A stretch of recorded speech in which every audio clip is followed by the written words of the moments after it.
জমিনটারে আসমানের নরম বৃষ্টি দিয়া মুহূর্তের মধ্যে এমন নরম করে দেই, এ জমিন এখন জিন্দা ফসল দিতে রাজি হয়ে গেল। ওই আসমানের বৃষ্টি দিয়া জমিনটা শক্ত নরম যখন করে দেই, আমার বান্দা তুমিও যখন কোরআনের বাগানে ওলামায়ে কেরামদের নেক নজরে বসে যাইবা, তাদের বয়ানের দ্বারা আমি আল্লাহ তোমাদের গুনাহ হওয়ার মতো চৌচির অন্তর নূরের দ্বারা, রহমতের দ্বারা এমন ভাবে তাজা করে দিব, দেখবা তখন তোমার চোখের পানি আসতেছে, মাওলার মহব্বত আসতেছে। আলেমদের মজলিসে বসো, আল্লাহওয়ালা সাদিকিন সালিহিনদের বন্ধু হও, কুনু মা'আস সাদিকিন। আল্লাহওয়ালা কারা? যারা মাকরুহ করে না, মুস্তাহাব ছাড়ে না। কিন্তু আমাদের সমাজে বড় বড় বিশ্ব ওলি নামের সাইনবোর্ড লাগায়, দাড়ি নাই, টুপি নাই, পর্দার খবর নাই। আল্লাহওয়ালা যাদের চেহারার মধ্যে আল্লাহর মহব্বত, রাতের আধারে ঘুমায় না, আল্লাহর সাথে কথা বলে, আল্লাহওয়ালা এমন সাধারণ মানুষের মতো তাদের চলাফেরাটা না। বলে তারা কি আসমান দিয়ে চলে? বলে না, তারাও তোমার মতো খায়, ঘুমায়, তবে তাদের আধ্যাত্মিক পাওয়ার এত সুন্দর। বান্দা তুমি একটা সাবান নিয়ে একটা রুমাল বা কাপড় ঘষতেছো, বারবার ঘষতেছো, যত সাবান লাগাইবা তত পবিত্র হবে, ঝকঝক করবে। একটা মরিচিকা পূর্ণ লোহা যদি রেত দিয়ে ঘষো ততই পরিষ্কার, যত ঘষবা ততই পরিষ্কার হবে। ওরে আল্লাহওয়ালারা আল্লাহ জিকির ফিকিরে থাকতে থাকতে অন্তরের অবস্থা এমন হয়, তোমার আমার অন্তরের মতো না। তাদের অন্তর এমন পাওয়ারফুল হয়, একই চশমা দুইটা আয়না দিয়া সবাই চোখে লাগায়, আমার আয়না দিয়া ওই ময়দানের পিছন পর্যন্ত দেখতে পারি। বলে না, এমনও গ্লাসের পাওয়ার আছে, 2 মাইল দূরের খবরও আয়নায় দেখা যায়। বলে আসমানের কিনারায় গিয়া হেলিকপ্টারে উঠা, এরপরে আয়নার মাধ্যমে, দূরবীনের মাধ্যমে জমিনের সবকিছু ওপেন দেখা খবরও কয়। ওরে স্যাটেলাইটের মাধ্যমে দুনিয়ার সব খবর নিয়া ল্যাবরেটরি কম্পিউটারে মানুষের কাছে খবর পৌঁছায় দেয়। ওরে ওই আয়নার পাওয়ার, ওই পাওয়ার বান্দার অন্তরের মধ্যে যখন ঢুকাবে, জিকির যত বেশি করবে, কোরআন তেলাওয়াত যত বেশি করবে, মুজাহাদা মুরাকাবা মুশাহাদার মাধ্যমে তার অন্তর এমন ধোলাই হবে, অন্তরের পাওয়ার এত বেড়ে যাবে, এত বেড়ে যাবে। বলে 50,000 মাইলের খবর অন্তরের থার্মোমিটার আয়নায় ধরা পড়বে। বান্দা এই পাওয়ার দিয়া অনেক দুনিয়ার খবর নিয়ে যাবে, বান্দার এমন আধ্যাত্মিক পাওয়ার বেড়ে যাবে, বান্দা চোখের পলকে জমিন থেকে, বাংলা থেকে মদিনায় চলে যাবে। ওরে ফজর পড়বে বাংলায়, যোহর পড়বে মদিনায়। এগুলো কেমনে হয়? তার সেরার গোষ্ঠী যারা প্রশ্ন করে, এগুলো কেমনে হয়? সুলাইমান বিলকিসের ঘটনা পর, সেই বিলকিসের সিংহাসন চোখের পলকে কে এনেছিল? জিন বলছিল সভা শুরু বন্ধ হওয়ার আগে বিলকিসের সিংহাসন এনে দিব। বলে না, ইফরিত নামের জিন তোমার দ্বারা হবে না। মানুষ নামে এক আল্লাহর বান্দা দাঁড়ায় বলে, সুলাইমান আপনি যদি দোয়া করেন আমি তার আগে এনে দিব। বলে সময় কত? ও সুলাইমান নবী, কোরআনের কথা বিশ্বাস করবি না? বেঈমান বিশ্বাস করবি না? কতক্ষণ সময় লাগবে? সুলাইমান নবী কতক্ষণ সময়? বলে তুমি বলো কত সময় আনতে পারবা? বলে সুলাইমান নবী চোখটা বন্ধ করবেন আর খুলবেন, দেখবেন সিংহাসন হাজির। পাগলের গোষ্ঠী যারা আজকে বুঝো না, আয়াত পড়ো, আল্লাহ বিশ্বাস করো, ইহুদির দালাল পড়ো। এখানে তো গোপন কিছু নাই, স্পষ্ট কোরআনের আয়াত। জিনে পারে নাই, মানুষ নামের এক ইলমওয়ালা দাঁড়ায় গেল, তার বুক, চোখের পলক, স্পষ্ট কোরআনের শব্দ। আপনি চোখ বন্ধ করবেন, খুলবেন, বিলকিসের সিংহাসন সামনে হাজির। এইবার মেমোরি ঘুরাইয়া ফিকির কর, এটি কেমনে হয়, ওটি কেমনে হয়, এগুলো কেমনে হয়।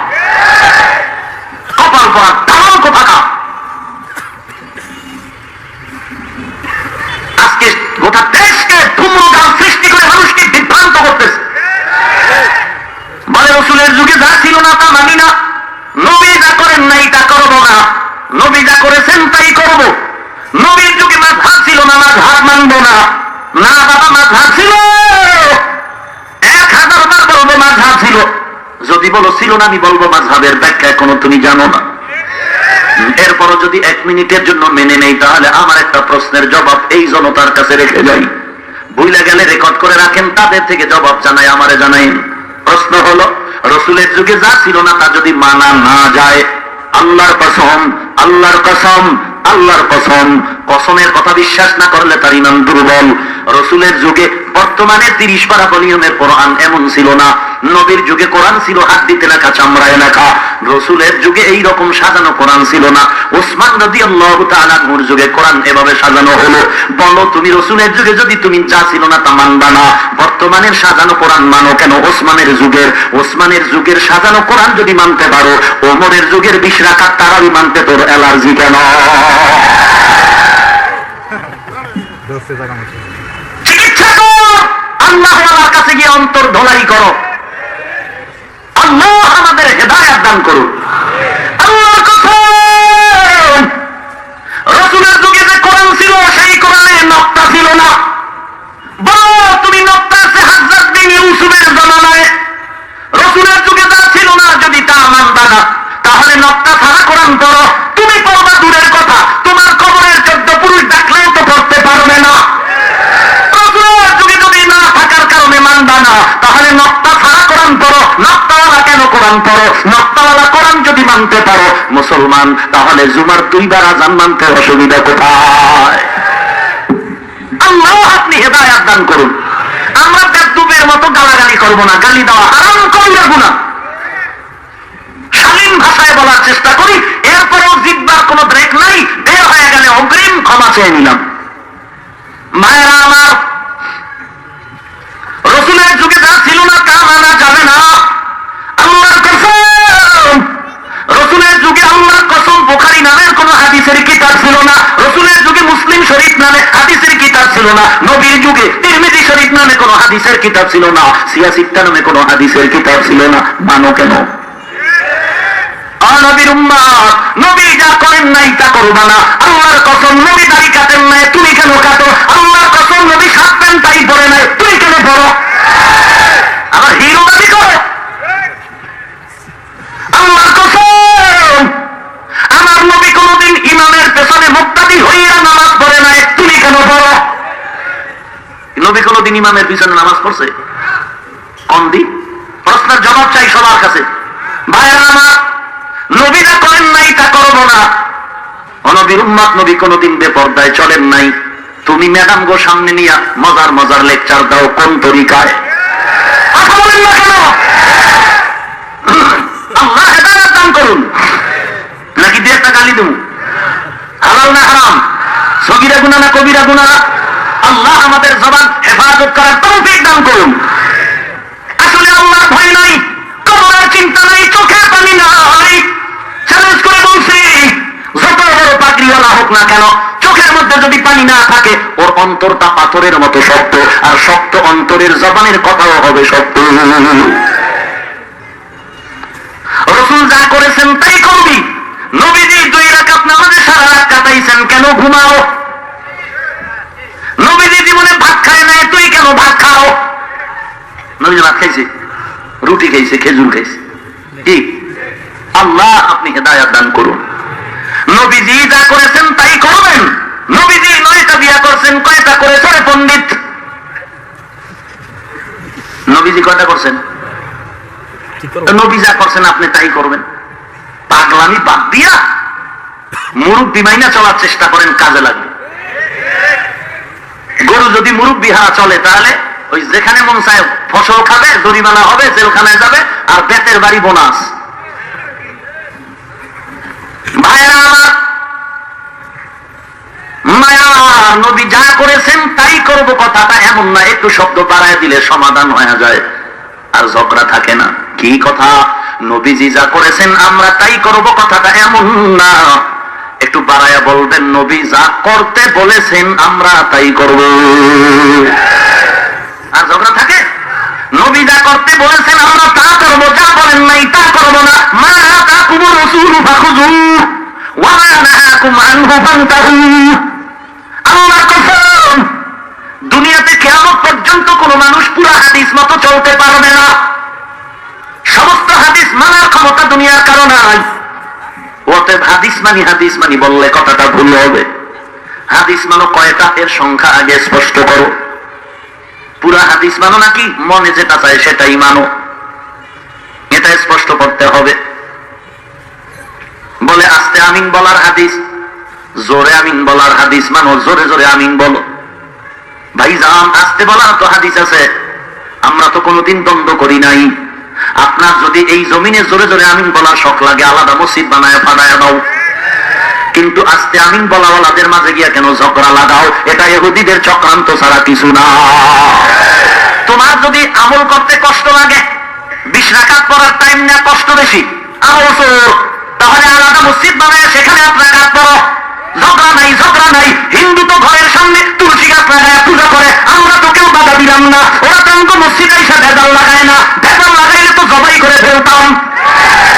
হিন্দুরা তাদের মতো চলে, আমরা বাধা দেই না। খ্রিস্টান তাদের মতো চলে, আমার সাথে ঝগড়া নাই। লাকুম দীনুকুম ওয়ালিয়া দীন। তুমি জোরে আমিন বলো, বাধা নাই। তুমি আজকে 20 রাকাত বাদ দিয়ে 8 রাকাত বড় দ্বন্দ্ব নাই। তুমি আজকে মসজিদে আযান একবার দাও, দ্বন্দ্ব নাই। কিন্তু আমরা যারা 40 বছর পর্যন্ত মাযহাবের অনুকূলে, কোরআন সুন্নাহর অনুকূলে, আমরা আহলে সুন্নাত ওয়াল জামাতের ব্যানারে চলে আসছি। আমরা তো হাদিস ছাড়া চলি না, পয়গম্বরের তরিকার বাইরে চলি না। আজকে কেন আমাদের মাঝে ভেজাল লাগায়া আজকে বেঈমানকে সুযোগ দিলা নবীরে গালি দেওয়া? এজন্য তোমরা দায়ী। পীরের নামে যিনি ভণ্ডামি করতেছে, এদের নামে ওপেন ফতুয়া দিয়ে রাস্তায় স্লোগান দাও না কেন? ও ওখানে চামড়া তুলে ফেলবে, এই ভয়। চামড়া তুলতে আমরাও পারি, কিন্তু আমরা বেয়াদব না। চামড়া তুলতে আমরাও পারি, কিন্তু আমরা উগ্রবাদী না। আমরা বেয়াদব না, আমরা গালি দেই না, চেষ্টা করি শালীন ভাষায় বুঝাবার জন্য। প্রয়োজনে তাও ভৈরা বুঝাতে রাজি, আমরা এমন অন্তর নিয়ে চলি। আল্লাহ আমাদের হেদায়েত দান করুন। আল্লাহর ভয় নাই, চোখে পানি নাই, তাহাজ্জুদের আমল নাই, ভোর রাতে আল্লাহর সাথে কোনো কানেকশন নাই। ইয়া আইয়ুহাল্লাযীনা আমানুত্তাকুল্লাহ, হে আল্লাহর গোলাম। আবু হানিফাকে আজকে মুনাফিক বলে গালি দেওয়া হয়। খাজা মঈনুদ্দিন চিশতি আজমিরিকে আজকে গাঁজাখোর বলে গালি দেওয়া হয়। কি দুঃখ! কেন গালি দাও ভাই? আমরা আবু হানিফার প্রশংসা করতে গিয়ে তো জাকির নায়কের গালি দেই নাই, দিছি না? দেই নাই। তোমরা গালি দাও কেন রে ভাই? জবানের হেফাজত করো। আমিও জাকির নায়কের, আমি লেকচার শুনি, তবে খবরদার জাকির নায়কের গুণগান গাও, আমিও গাইবো। যতটুকু গাওয়ার ততটুকু আমিও গাই। তবে অনুরোধ করে বলি রে ভাই, জাকির নায়কের গুণগান গাইতে গিয়া খবরদার আবু হানিফাকে গালি দিয়া বেয়াদবি করবা না। এর থেকে আর সহজ কথা কি হতে পারে? এর থেকে সরল কথা কি হতে পারে? আমরা আবু হানিফার মাযহাব মানতে গিয়ে কি জাকির নায়েক সাহেবকে গালি দিলাম? কথা বলেন ভাইয়েরা আমার। অনুরোধ, জাকির নায়েক সাহেবের লেকচারে গোটা পৃথিবীর বেঈমানের মাথা গরম, এটা প্রশংসা আমি করি। কিন্তু জাকির নায়েক সাহেব যদি বলে পীর মুরিদি নাই, মাযহাব নাই, জীবন চলে যাবে, তাকে এখানে ধন্যবাদ দেওয়ার মতো কথা আমার নাই। যতটুকু গুণ ততটুকু বলবো, বেশি বলা যাবে না। বিয়া কইরা ভালো বউ পাইছি, ভালো ভালো বলতে পারবো, সমস্যা নাই। তবে বউয়ের গুণগান গাইতে গিয়া মা বাবার সাথে বেদবি করা যাবে না। জাকির নায়কের গুণগান গাইতে গিয়া আবু হানিফা আল্লাহওয়ালাদের সাথে গালাগালি করে কবিরা গুনাহ করা যাবে না। কারণ গালি দেওয়া কবিরা গুনাহ, গীবত করা কবিরা গুনাহ। আল্লাহ আমাদের অন্তরকে পরিশুদ্ধ করে আল্লাহওয়ালাদের সংস্রবে সময় দিয়ে আল্লাহর রাসূলের তরিকা মতে জীবন যাপন করার তৌফিক দান করুন। সকলেই পড়ি আমিন। ওয়া আখিরু দাওয়ানা আনিল হামদুলিল্লাহি রাব্বিল আলামিন। আসসালামু আলাইকুম ওয়া রাহমাতুল্লাহি ওয়া বারাকাতুহু।